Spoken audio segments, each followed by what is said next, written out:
but also our partners that have always been here for the city of New Orleans. You're going to hear from, you'll hear after following me, we'll hear from the National Weather Service. We're going to hear from, of course, our Director, Colin Arnold of Homeland Security. You'll hear from Ramsey Green, who is our Deputy CAO of Infrastructure. You'll also hear from Dr. Jennifer Vegno from the Health Department, and as well as our commander from the U.S. Coast Guard, along with the Louisiana National Guard. And of course, closing it out will be Colonel Terry Ebert. However, we wanted to just demonstrate how we all collectively lean in as it relates to being prepared for hurricane season. As always, we remain in tight coordination with the Governor's Office, Louisiana State Police, our tourism and hospitality partners, all transit services, as well as our hospitals and shelters, nursing homes, and the like. This is now our second hurricane season in the midst of a global pandemic, but we are ready and we are prepared. Last year, as you know, we faced an unprecedented hurricane season, being in the eye, really in the cone of uncertainty 8 times, and it took a direct hit, we did, from Hurricane Zeta.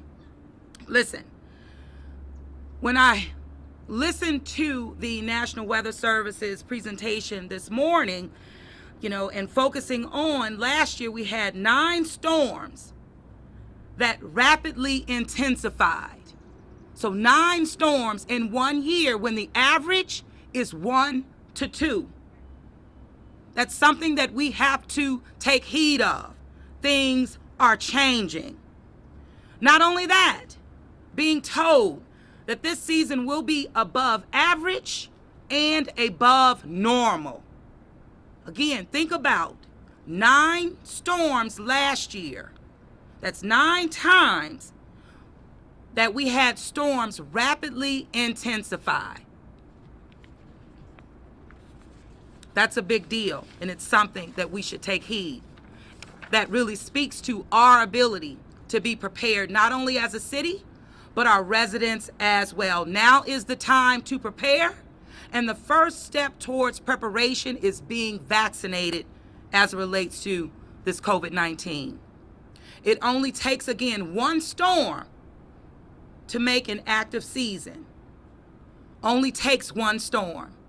And as we have seen from the rain events that we've had and the tornado we just had, throughout the past couple of weeks, we could have another active season ahead of us. Again, we have been warned above average and above normal. This is our time, again, to prepare ourselves. We're also preparing absolutely city government. I shared with you a while ago that we have transformed in terms of saying essential versus non-essential employees. All of our people are now reserved. So should we need to respond to the needs on the ground in our city, it means that everyone that serves as a public servant is a reserve. And if we're called to work outside of our classified positions, that's what we do in order to serve. And so we're preparing, again, all of our employees, our departments for this change, because this is something that we've learned moving through this pandemic. It's now more important than ever that you have a hurricane plan for you and your family. And this is also what we're telling and sharing with our employees, who are all reserved. Again, the first step towards preparation is the vaccination.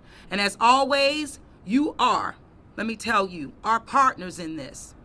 You have the teams behind me standing with me, but our residents are partners as well. Gather supplies, have a plan, stay connected.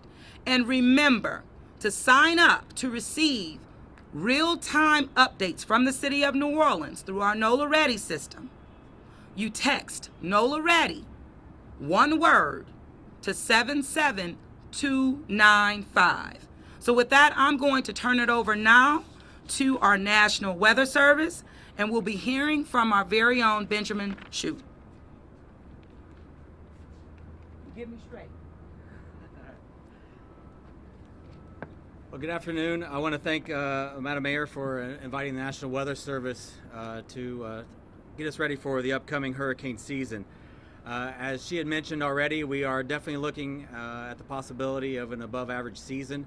The atmospheric conditions with it transitioning from a La Nina to a neutral condition will be very set up for tropical activity to be above normal throughout the entire tropical season.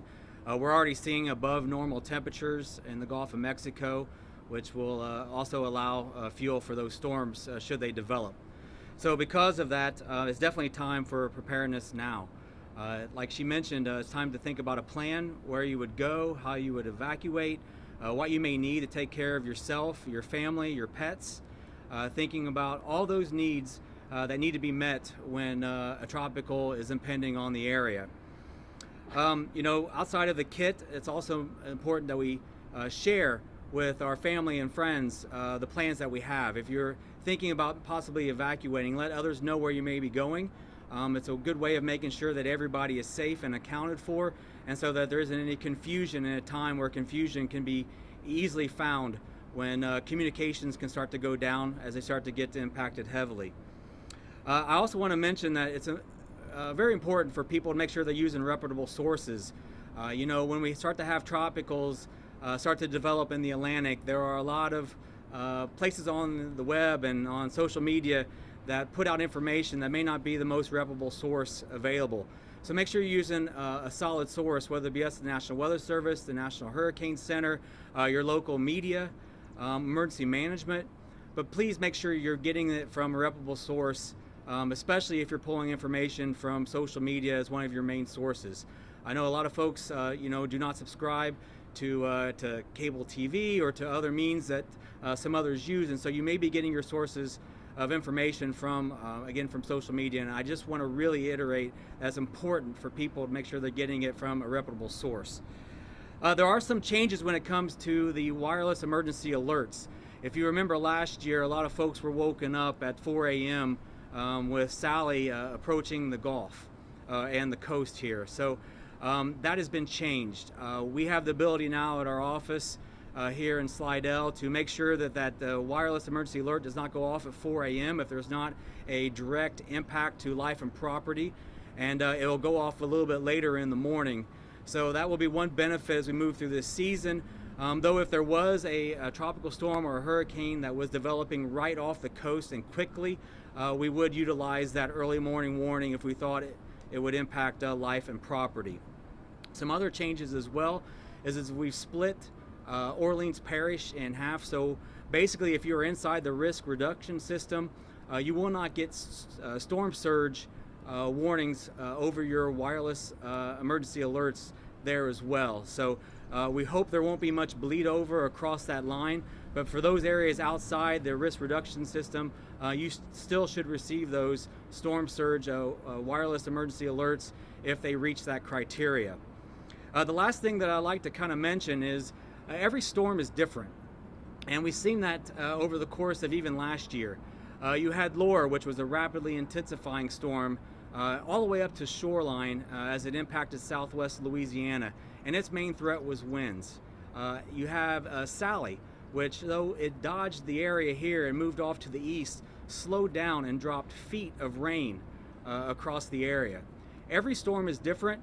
Everyone will have a different threat, and you need to know what the threat is, and you can't always use what the category of the storm is.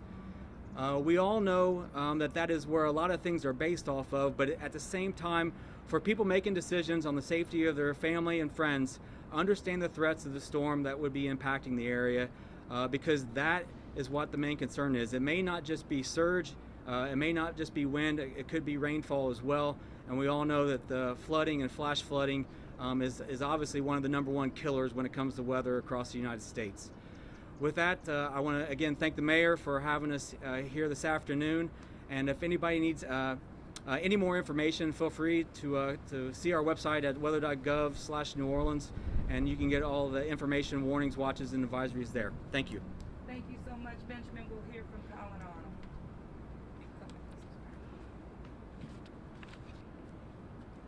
Thank you, Mayor. Thank you, team. Today, local, state, and federal partners briefed Mayor Cantrell on the 2021 hurricane season and the city's readiness. The initial Colorado State University 2021 hurricane season forecast is predicting an above-average season with 17 named storms, 8 hurricanes, 4 of those being major. As a reference, it's about the same forecast as we had going into what proved to be a record-breaking hurricane season in 2020. And of course, as we hear all the time, it only takes one storm, so we have to be prepared every year, and you're seeing the culmination of a lot of preparation, which is really year-round in this city, that's occurring today. The Office of Homeland Security and Emergency Preparedness remains committed to coordinating the city's response should a storm come our way and impact our area. Today's briefing was one of many actions the office has taken to ensure our readiness ahead of June 1st, the official start of hurricane season. Obviously, with the federal guidance starting tomorrow from the Weather Service and from the National Hurricane Center, we wanted everything done by today, and that's what we've done. We've made some changes to be able, 2 weeks ago we completed an exercise of the city assisted evacuation plan for our residents who have no other way as a last resort of evacuating ahead of a major storm. We've made some changes to that plan and able to move people in a shorter amount of time. We learn something new from every storm. Every storm's different, like Ben just said. So we're always updating and reviewing our plans for response and recovery. Most of this team behind me spent a full day last week reviewing the 2020 season and also undergoing senior level hurricane training for this season. We recognize that we cannot do this alone and are grateful for all of the partners standing with us today and in the months to come. Now it's your turn to do your part because we're encouraging residents to make preparations now. The first step, and we'll keep saying this, to prepare for hurricane season 2021 is to get vaccinated. It will keep your family safe should you have to evacuate. Gather your emergency supplies, your go bag if you have to leave, or your home kit if we're sheltering in place. And make an evacuation plan that includes your family's special needs and your pets. As you know, we've done a lot of talk this week about a transition to RAVE, our new mass notification system for the city. Stay connected by signing up for NOLA Ready emergency alerts by texting NOLA Ready, one word, NOLA Ready, to 77295. That's NOLA Ready to 77295. Review your flood insurance policies and make sure you're covered for the season. And for all this information that we've been talking about, please go to ready.nola.gov, and you can always follow us on social media at NOLA Ready. I want to say that with this pandemic, there is a silver lining, and that is seeing once again, in many ways, how New Orleanians come together during times of crisis. This hurricane season will be no different. Please get to know your neighbors, talk to them about their plans, join the NOLA Ready Volunteer Corps, help with evacuation, sheltering, and call taking during the storm. We've seen an amazing response during the pandemic, both doing testing, COVID testing, and now vaccinations. And please continue to take care of one another in this great city and get vaccinated. Thank you. Thank you, Colin. We're going to hear from Dr. Jennifer Vegno. Thank you, Madam Mayor. Hi, everybody. I just want to briefly touch on what we're doing to protect and preserve health should there be a storm threat. Certainly last year taught us some very valuable lessons, as it did everyone else.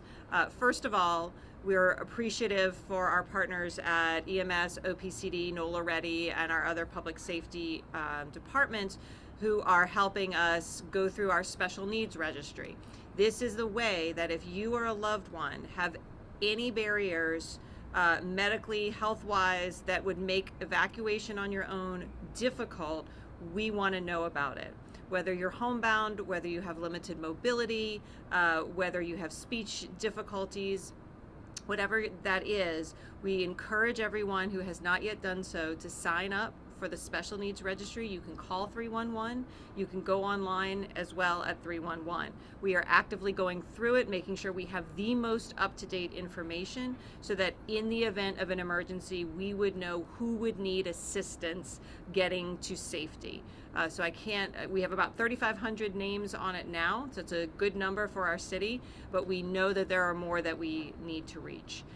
We're also continuing our plans for any medical special needs that might arise in an emergency.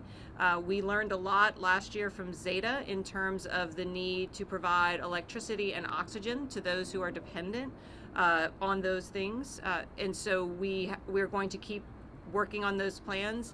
We also are going to make sure that our full COVID safety precautions will be taken in the event of any kind of sheltering. And then we're in very close communication with our healthcare institutions, with our hospitals, dialysis, hospice, nursing homes, anyone with vulnerable and medically fragile individuals who would need extra assistance. I'm happy to report they all are very confident in their plans, and we're going to keep in communication with them so that we can make sure there is no loss of life and no further suffering from an event. Thank you. Thank you so much, Dr. Avegno. Deputy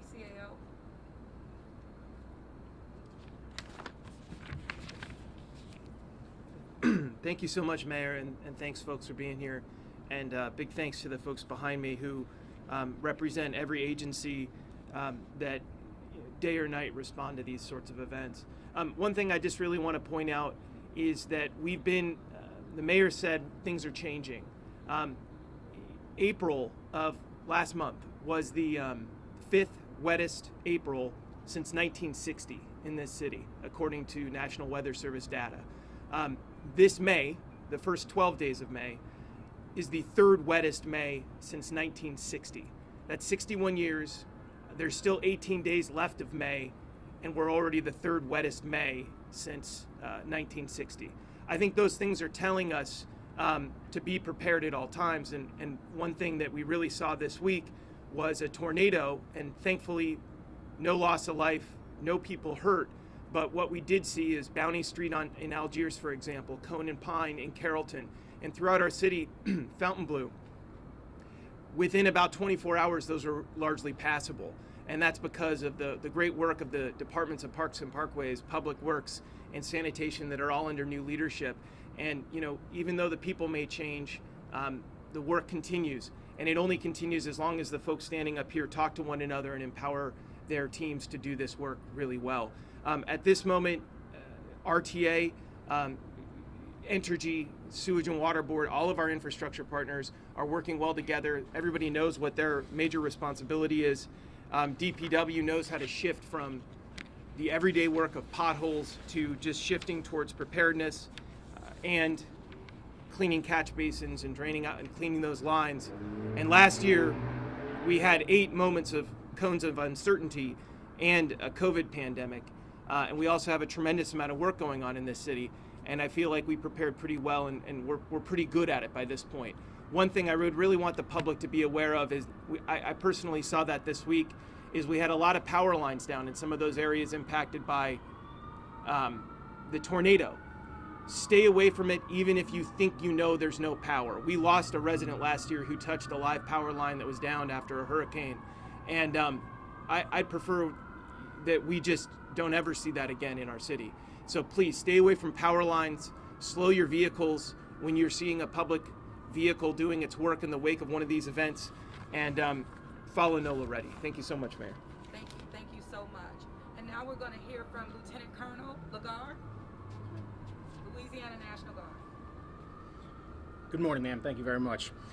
Just wanted to take this opportunity to mirror what you said. This past year was an unprecedented year with the storms and COVID, and even during that 2020 season, Louisiana Army National Guard started preparing for the 2021 season. We just finished our disaster response training event in April, and where we exercised our plan for 2021, and we stand ready and prepared to protect the citizens of this city and the state of Louisiana, protecting what matters. Thank you, ma'am. Thank you so much. And we're going to hear from Colonel Lanier, Coast Guard, Czar, Commander. Got it wrong. Thank you, And Mayor. I'm sorry. No worries, Mayor. But you know what? Yes, ma'am. The Guard got you right. Thank you, Mayor. So first I want to echo the Mayor's comments that now is the time to prepare. The best way to be ready for a season or state of harm's way is to prepare now. Please listen to the guidance and the warnings by your local emergency managers to protect yourself. The Coast Guard's worked very hard with federal, state, parish, port partners, and maritime stakeholders to prepare for storm season. These partnerships are critical, and as in the past, we stand very close with the City of New Orleans to protect and serve your citizenry. Thank you, Madam Mayor. Thank you so much. Yes, Thank ma'am. you so much, Commander. And we'll hear from Colonel Terry Everett. Colonel? Thank you, Mayor. I just want to add to some of the comments that you've heard. First of all, behind me stands one of the finest, most experienced, trustworthy, educated, practiced organizations in the United States dealing with hazardous situations. It's not by accident that we have performed more emergency actions than any other city in America over the past 2 years. The performance of these agencies, the troops that man them, the education and the leadership they get are what makes this the heart and soul of our great region. We can depend upon them. The message, though, that you've heard all of them talk about is we have to depend upon you to follow our orders, be prepared, and work as a team if we're going to be successful. We've been successful in the past. We understand our mission, and our mission is simple. It's to save lives, protect property, and provide security. That's what we do, and that's what we need to work with you in ensuring that we are able to accomplish through the long coming hurricane season.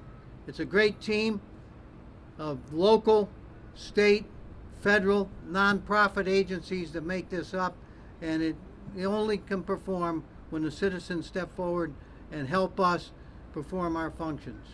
We've got a large challenge facing us. We've had it before, and we're going to be successful. Thank you very much, Madam Mayor. Thank you, Colonel. Thank you. Thank you again for being here. That concludes our press conference related to hurricane season 2021. You've heard a lot, and at this time we'll take questions again that are aligned with hurricane season 2021. David? Fox 8 and then WWL. You're good? WWL? Then Mayor, 6. where are we in terms of power generation for sewage and water board as it stands right now? Sure. So power generation for sewage and water board, we're approaching the best that we've been, meaning with turbine 4 will officially be back online. It has succeeded itself in terms of prep and making sure that it's ready. And on this morning, I was given the go-ahead that it is fully operational, and that is a huge, huge deal and an accomplishment for the city of New Orleans. As it relates to power, I mean, in terms of pumps, we're at 97 out of 99, or because Gassan, you can get me straight on that. Matter of fact, come on up. Is he here? Okay, come on, man. No, you're good. It's 97 out of 99 right now. They're tracking. There's one out in New Orleans East, one at DPS 6. They're getting them ready. Turbine 5 is tracking for June 15th. Mayor just said T4 is approaching completion of testing. And 5 EMDs are all good. I don't know if this is a question you can answer, Ramsey, but in terms of where we are, it has kind of been a little bit of a patchwork recently with EMDs and turbines. I mean, how confident either of you are you that we're going to be in okay shape, if we should have to lose energy power, for example, and we have to generate our own? At this moment, we've been pretty vulnerable. I mean, it's a fragile system. But at this moment, by June 15th, assuming, things look good, we're going to be in a very stable position. And that's, these are old machines, and you well know that. But we have been vulnerable for a little while here, and we were very focused on getting this stuff up and running by the bulk of hurricane season, which we're tracking for. And the EMDs will always stay, ready for use should we need them in terms of additional power sources. We're just happy that we're moving forward and preventing noise in the community adjacent to the power plant. So we do understand that, but it has been but for. We needed those generators functioning. They did their job, and we're moving again power sources forward. Staying on topic, WDSU and then Telemundo. Mayor, as far as the mass evacuation sites, what will be those evacuation sites perhaps? Is there any telling how to perhaps separate those who are vaccinated from those who aren't should the event come up having, say, a Swimmington Center as a mass? So, Colin,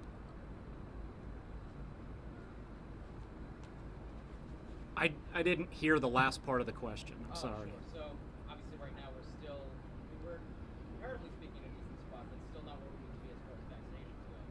Down the line, say for the Smoothie Center or other spots where people would congregate in an emergency situation, is there telling how to separate, if there is going to be a separation between those who are vaccinated and those who aren't? Okay, great question. So last year, we had to completely reevaluate the evacuation plan to put in masking and social distancing, and that will continue this year, regardless of where we are making strides in the pandemic, which we have, both locally and nationally and globally.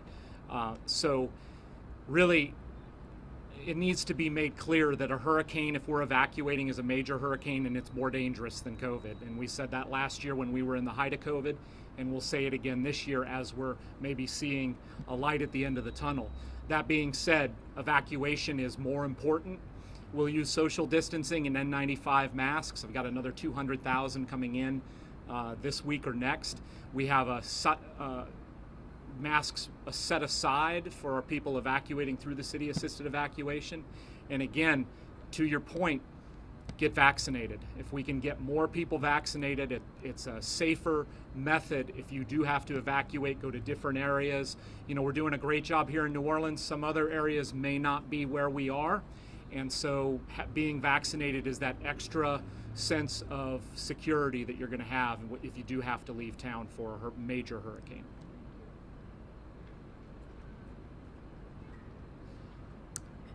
and as we move forward in protecting ourselves through vaccinations, the focus and attention really is on those who are hesitant and who need to be vaccinated. That is the message that you will continue to receive, and even more consistently and even more aggressive from the city of New Orleans to the residents of this community. Get vaccinated. There is absolutely no excuse not to be vaccinated. And so when I said that the first step in preparing for hurricane season is through vaccinations, that is the first step of being prepared. Telemundo and then WTNO. Hi, Madam Mayor. It's been reported that the CDC has recommended that the Americans who have been vaccinated do not have masks on. Yes, ma'am. I will address guidelines associated with COVID-19 at another press conference this afternoon, ma'am. Yes. Mayor, last year everyone got hurricane fatigue because of all the storms. So what can the residents learn from what they went through last year with the possibility of going through hurricane fatigue again this year if it's an above average? Well, you know what? You call it fatigue, but at the end of the day, our people performed. Residents listened. So I'm not buying into that at all. I'm not making excuses because things are changing. We need to take heed. We're not making this up. It's not a joke. We're living it. And we have done everything necessary to prepare our city and our agencies to respond to the needs on the ground. Protecting life, property, and ensuring that we're safe, providing security. That is our job. So as it relates to being fatigued, I'm not accepting that.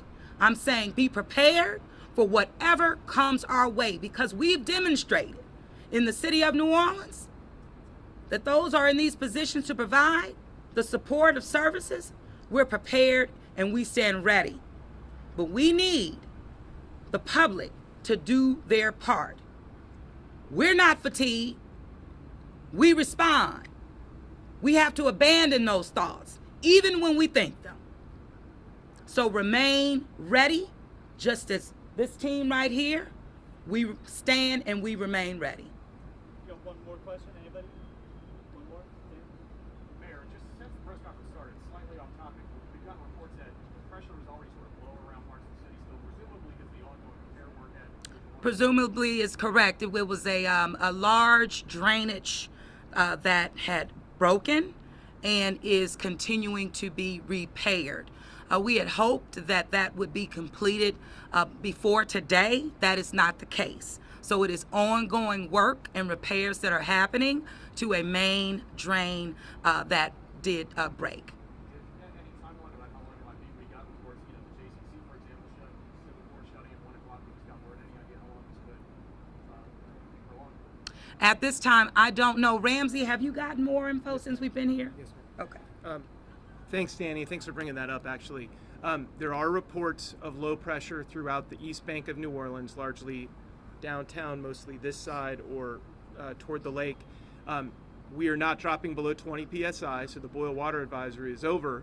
But there's a 48-inch line at the Carrollton Water Plant that is still under repairs. They're tracking for later this afternoon, this evening, and you will see a noticeable increase in pressure. We're seeing it throughout the East Bank in New Orleans. But the water is fine, but just pressure should be increasing in a bit. Thanks, Dan. Thanks, Mary. All right. Well, that concludes our press conference this afternoon, and you'll join us later on for updates relative to COVID-19 guidelines and restrictions. So thank you. Thank you, everybody. Thank you all again so much. Really appreciate it. Yeah. Standing in. I'm not fatigued. Right. Oh, not fatigued. Yeah. Mayor, that was a great soundbite. Oh. Thank you. That's what I was looking for. I don't know. All right, everybody. Danny, if you could let them come around, we got a little. Oh, okay. Thank you very much.